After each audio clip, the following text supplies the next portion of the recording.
Hi, welcome to another edition of North Shore Journal. I'm your host, Walt Kosmowski. And by now, I think many of my viewers are aware of the exciting news about the possible merger of Montserrat College of Art here in Beverly with Salem State University. And to talk a little bit about this potential union and what it would mean for the colleges involved and for the community, I have with me two guests.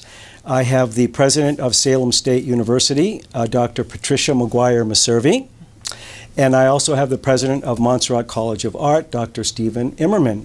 Welcome to you both. Thank you. Delighted to be here. And let me just start right off. And Steve, let me direct the first question to you. How did this whole process about the institutions merging and joining, how and why did that discussion begin? Well, thanks, Walt. All colleges, and for that matter, most not-for-profits, really need to collaborate these days with constrained resources. And so early on, as soon as I arrived in Beverly, we reached out to our colleague institutions nearby, and we started conversations about a variety of ways we could work together. As those conversations evolved, it became clear that we had very complementary educational assets.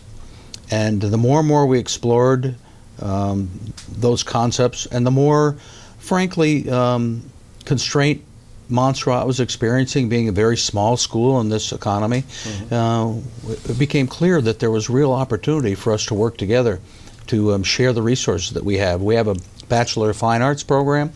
Salem State has a Bachelor of Arts program in the arts, and they fit together rather nicely. And so it just became kind of evident after lots of conversation that this was a really good idea to pursue. And Pat, let me ask you, what does Salem State feel would be the benefits to your students with this union with Montserrat College of Art? I'd start where, and thank you again, very pleased to be here. I would start where Steve left off and said that our programs do intersect very nicely.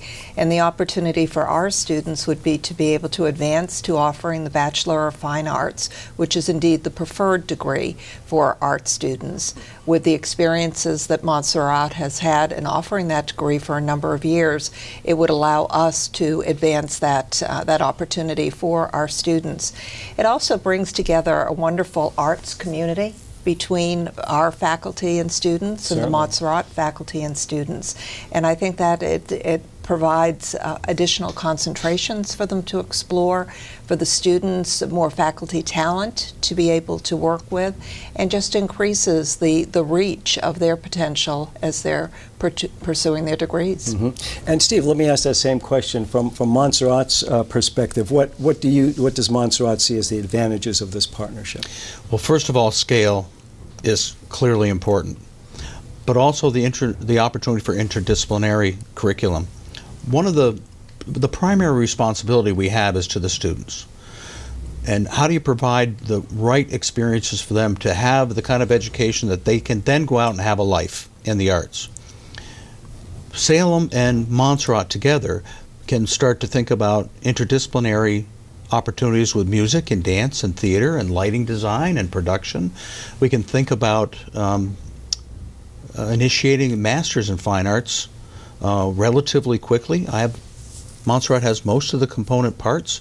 Salem is already a master's granting institution. It will facilitate and accelerate our ability to offer the MFA right away. But it's also opportunities to think about the future in ways of curriculum opportunities that we haven't really thought of. And certainly Montserrat would not have had the scale to be able to consider. How do we think about the business of art? How do we think about public arts management? What opportunities exist to think about art therapy with the School of Social Work or with the School of Nursing?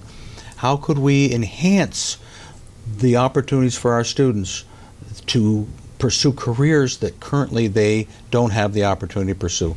So that's the first set of reasons why this makes sense. The second, of course, is to strengthen the institution. Every president has that responsibility. And in fact, it strengthens both institutions. And of course, the third major issue is the communities that we serve. And certainly the opportunity to bring more vibrancy and more students and more economic contribution to the greater Beverly area is certainly a very strong consideration and one that's important. Mm-hmm. Very, very well articulated, Stephen. And I will return to pursue some of the things that you just mentioned. Pat, let me ask you, if this partnership, if this starts moving forward, what do you see the process being like? What kind of timelines do you see? Are there any regulatory hurdles that have to be met? Can you give us an idea? There are a number of regulatory hurdles that we will need to achieve. One is certainly with both of our boards of trustees. Certainly, they need to, starting at the very local level, our boards need to approve a merger going forward. A second level of review is with the Board of Higher Education for the Commonwealth of Massachusetts. Mm-hmm. They would need to approve Salem State having the merger with Montserrat College of Art. We also would need to be looking at approval by the Office of Administration and Finance and Inspector General, and those are elements that are tied to the real property of Montserrat. And then finally, the Attorney General, because we are two nonprofits, or governmental and nonprofit, okay, that would be coming together. So there will be a great deal of scrutiny in the process, and making sure that we are making the right decision for the Commonwealth, for our students, and for the investments that people would be making. Mm-hmm. And as far as a timeline, do you like? Timeline, we are hoping to be able to enter into an affiliation agreement sometime over the summer, and then anticipate a full merger would be complete probably by the summer of 2017. Okay, and so during that period of years, time, yeah, it would allow us to get all of the programming aligned and make sure that we have a seamless transition for the students. Mm-hmm. And Pat, let me ask you: do you see will there be a new institution with a new name? Can you? We are very committed to the name Montserrat. Okay. I think the cachet that has built over the years is quite important. How we will use it has not yet been determined, but being able to have Montserrat recognized with its continued association with art and the arts is critical in these discussions. Mm-hmm, mm-hmm. And Steve, let me ask you, changing topics just a little bit. You have been outspoken in talking about the benefits of the so-called creative economy. Right. And what role do you see this new entity playing in the growth of the creative economy on the North Shore? Oh, thank you for that question. It's not widely known that in the creative economy space, and those are the kind of businesses that do this kind of work. They are businesses that support tourism. The PEM would be in the creative economy. Restaurants, design firms that build collateral for companies, for their advertising, for their marketings, folks that do applications for websites, for your phone, interactive media and design. The North Shore is disproportionately endowed with creative economy companies as compared to the rest of the state. And so one of the things we are both very committed to, and in fact, the idea of the creative economy was born at Salem State University, mm-hmm, at the Enterprise Center. They initiated the first conference on the creative economy for the Commonwealth, and were the basis of the genesis of what is now at the state level the Office of the Creative Economy, and I serve on that council. So it's kind of coming back full circle, where we would be intentionally investing in ways in which our students could contribute to the creative economy, and ways in which the creative economy needed a skill set that we would be able to incorporate into our curriculums on the campus.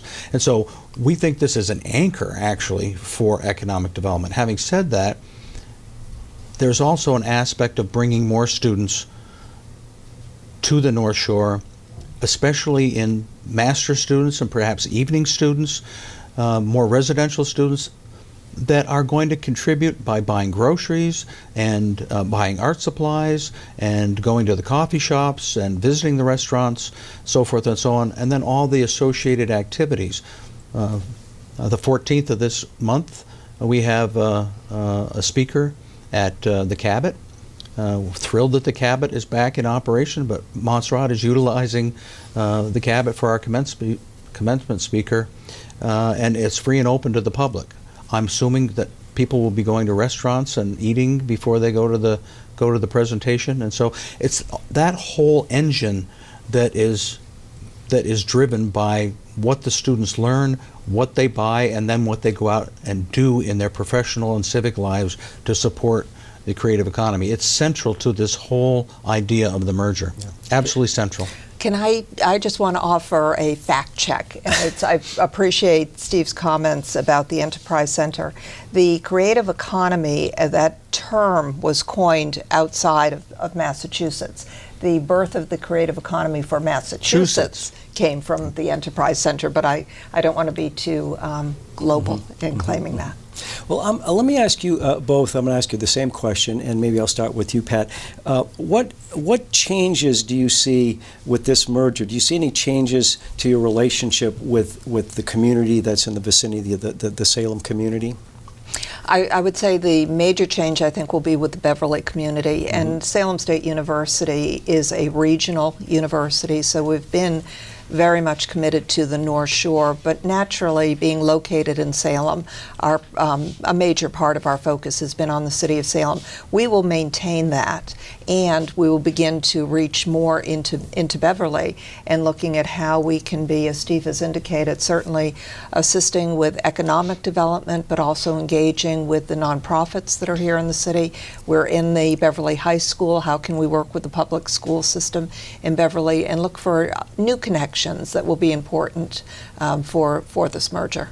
And Steve, what sort of changes, if any, do you see with the presence of this new entity in the Beverly community? My assumption, Walt, is that it would just reinforce the direction that we are already pursuing with Beverly and with Beverly Main Streets. I think you know that the city of Beverly and Beverly Main Streets and Montserrat together applied to the National Endowment for the Arts for a grant to help design an arts and cultural district for downtown Beverly. Right. And it was Beverly's priority that we were supporting. That grant was received and was implemented, and we are now in the very final stages with the Commonwealth of receiving the designation for the city of Beverly. I think it's obvious that we would be continuing to support the efforts and to complement programming and events and activities that would further enhance what Beverly's goal is to have a very vibrant downtown arts and cultural district. So my assumption is it would only just be more of the same, more and better of the same. Wonderful. And Pat, let me ask you from a practical standpoint, how many art students does Salem have now? What kind of degrees do you offer? What kind of majors do you offer? We have the Bachelor of Arts is the degree that we offer, and currently there are about 180 majors in that program.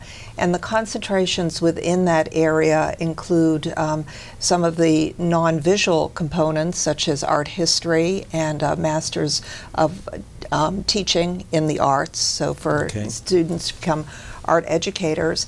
And then we have graphic design, we have painting, we have illustration, ceramics, glass blowing, so a wide range of different areas, photography, that students can choose as their concentration. And Steve, let me ask you, same question. What sort of degrees do you offer, and what concentrations do you offer as well? We only offer the Bachelor of Fine Arts, and but we also offer diplomas for students that don't want to have a full complement of a bachelor's degree.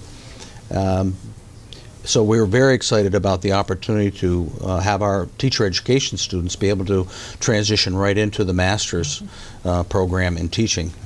I brought a list of our concentrations because I'm not as good as Pat at remembering them all. Go right ahead. Go on in the middle.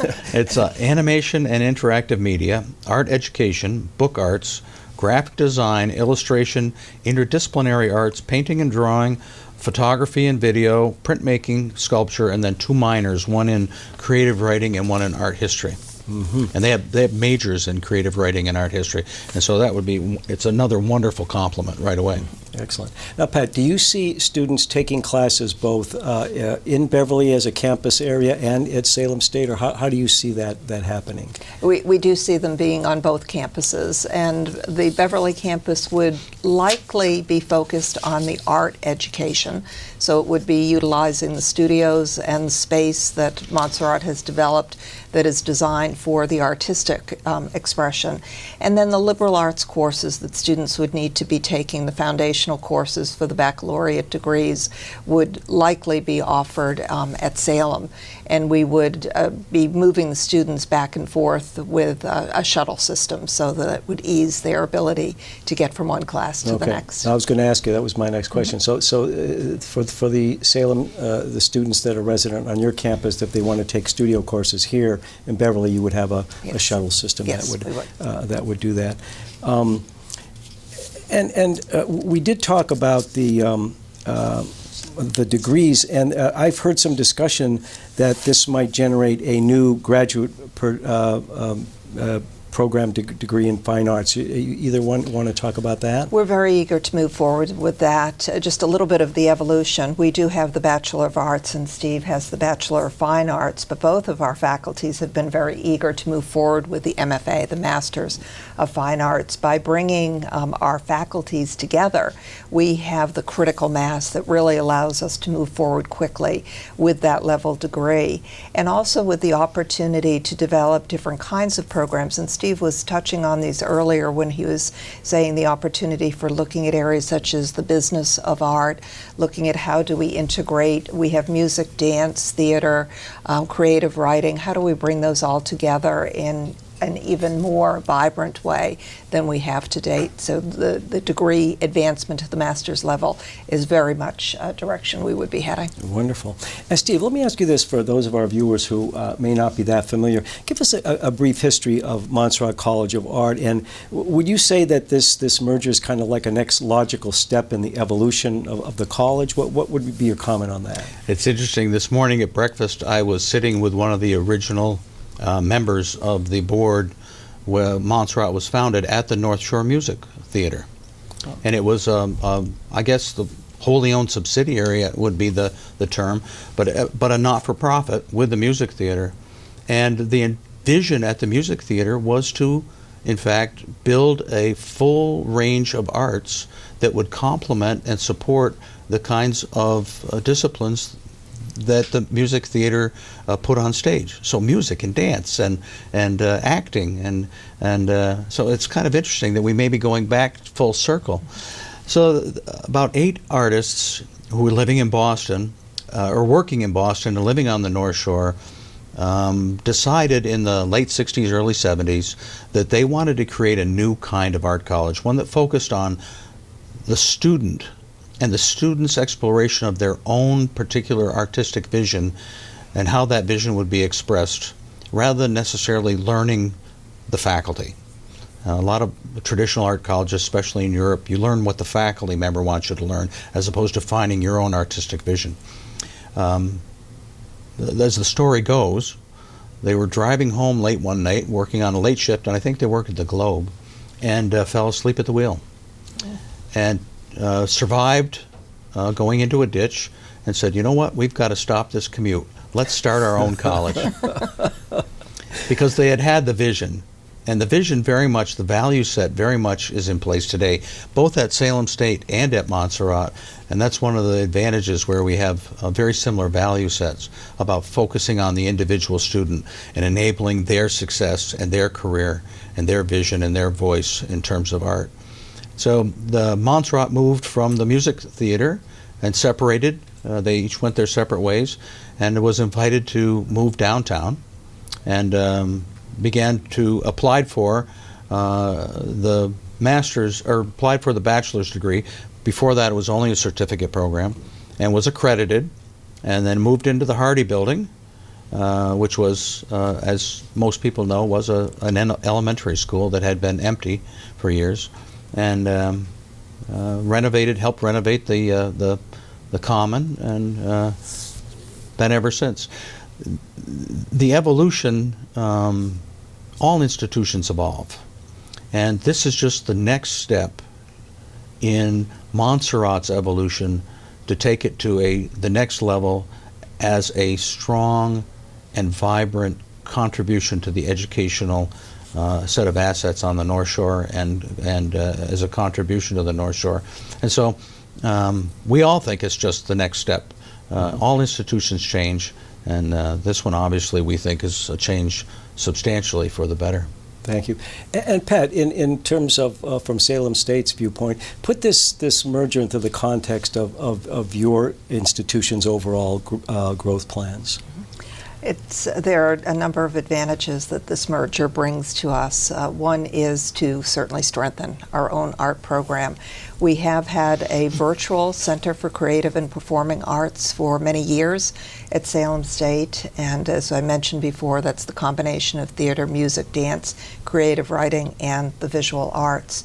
Strengthening this particular component strengthens the whole, and I think we truly can establish Salem State as a premier institution in the arts, a public institution in the arts, plural. So that's a critical component of it. The merger also provides a great opportunity for space for our programming. We are in a tight area of Salem. Yeah. It's a challenge to be continuing to develop in the area we are.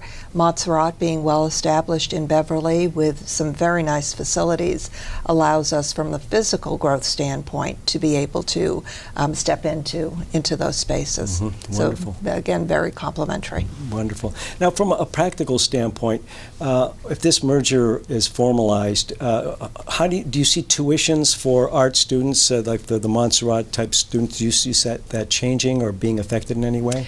Over time, and we mentioned the 2-year period of an affiliation where Montserrat would continue to operate much as it has, but we would be bringing our systems and programming together. At the conclusion of that affiliation transition period, then the tuitions would revert to the public tuition structure that we have at Salem State. So we have an in-state and out-of-state ratio that the students are required to pay to attend. So it would move to that public format. I see. Steve, let me ask you this. If the merger comes through, how do you see it affecting the staff and faculty at Montserrat College of Art? Well, we're still working through the details on that, but I think it's common sense to recognize that one of the advantages is that there will be more efficiencies. And so as we look at what the needs are in supporting student services, I mean, obviously there's got to be an infrastructure to operate a campus. We're going to have the same number of students or more, and so you have to assume that there will be basically the same kind of faculty resources, but there will be some efficiencies that over time we will try to implement during the implementation period. And exactly what those are, where we have to add, Montserrat is rather slimly staffed for lots of good reasons, but where we have to add to provide resources and where we can combine resources, but there will be changes. What exactly they are, we have not yet determined. Mm-hmm. And Montserrat College of Art certainly offers a rich array of gallery programs and public events here, which is really a bonus to the quality of life in Beverly. Do you see that continuing under this merger? Absolutely. One of the solid core programmatic emphases of Montserrat is extending our education into the community, which I know you are aware that we do in a variety of ways, like May 14th with Wangichi Mutu at the Cabot. We would hope to be able to continue that. All of our programming, which if you look on the web is open and available to the public, including our library. And so we would hope to further complement that with potentially additional programming resources. Certainly the Cabot is a terrific asset in town, and we could utilize that more. But as we start to explore opportunities in the curriculum to add interdisciplinary student experiences, I think it's reasonable to assume that there would also be programming that might be enhanced. Mm-hmm. Mm-hmm. Wonderful. Let me ask you, I'm going to ask you both this question. Since this potential merger was announced a little while ago, what has been the reaction of the municipal authorities in the two cities and to the community at large? What sort of feedback, Pat, have you been receiving to this idea? I would say it's overwhelmingly positive, and we have had great support from both of our mayors, Mayor Cahill and Mayor Driscoll, from our representatives with Representative Paracella and Representative Tucker, and then our shared senator and Senator Lovely, who yes. crosses over both of the towns. They have been quite supportive and looking for ways that they can be able to help us as we're moving forward. Yeah. And Steve, what's been the reaction to the city of Beverly and its municipal authorities? The mayor has been terrific, as have all the city officials with whom we've been working, including Main Streets and others. I'm stopped all the time, sometimes randomly, by folks that I've not yet even met to tell me how much they think this is a terrific idea. It's been just incredibly gratifying. And in fact, Pat's word, overwhelming. It's nonstop positive reaction to what a good idea this is and how helpful and how wonderful it will be for both communities. Yeah. We even had a very positive nod from the governor. Yes. And I will first offer the disclaimer that he does not know the details of what we're doing, so his impression was just top of mind. But when he learned about the conversations, he said he was very positive about the creative thinking and the opportunity for the public-private partnership. So I think it's being well embraced. That's wonderful. And I know we had a legislative breakfast that was sponsored by the Greater Beverly Chamber of Commerce, and the question of the creative economy came up, and of course Steve spoke, and the governor nodded, and he was all in agreement with that. So that's wonderful. And now, I'll ask both of you sort of to comment on where do we stand right now? What do you see happening here in the near and middle term future, and what sort of news or what should the public be looking for? We're in a working phase right now of looking at what are the opportunities and the challenges in bringing the two institutions together. And we have teams that are shared between Montserrat and Salem State that are working through the many different issues that we need to be exploring. And the product of that work is looking at what would be the foundation of our agreement coming together during the transition, trying to identify the hurdles that will be most challenging to overcome, but also what are the opportunities that they bring to us. We're drafting one of the regulatory components that I did not mention is we also need to make sure we continue to have our accreditation by NEAS, which is the New England Association of Schools and Colleges, that accredits both of our institutions. And we will be submitting proposals to the Board of Higher Education, and we hope a draft proposal will be in front of them as early as June. It may be October. With NEAS, we would be submitting a proposal, again, either June, more likely September, for their review. And it's through that, the preparation of those documents and the planning process, that we'll then be able to share a better timeline with the community as to when decisions will be made. And certainly, as I said initially, our boards have to approve before we go to anyone else with recommendations. Very exciting. Steve, anything to add to that? I think you can expect that that we're going to be grinding through these regulatory processes. They're complicated. They're not hurdles of content. They're just complicated in terms of process, and that you might expect that within a few months that we would have some sort of regulatory feedback, and that within a couple of years that we could complete the merger. We hope to have a contract sometime this summer that lays out how we're going to move this forward. And so step by step by step. But in terms of any great grand announcements kind of a thing, right now we're in the process of really working the details. Stay tuned, film at 11, right? Yes. Well, I would like to thank my two guests, Dr. Patricia McGuire-Maservi, President of Salem State University. Thank you. And Dr. Steve Immerman, from President of Montserrat College of Art. And we have been talking about the potential merger of these two institutions. And I would like to thank my viewers for joining us. For North Shore Journal, this is Walt Kosmowski, and we'll see you next time.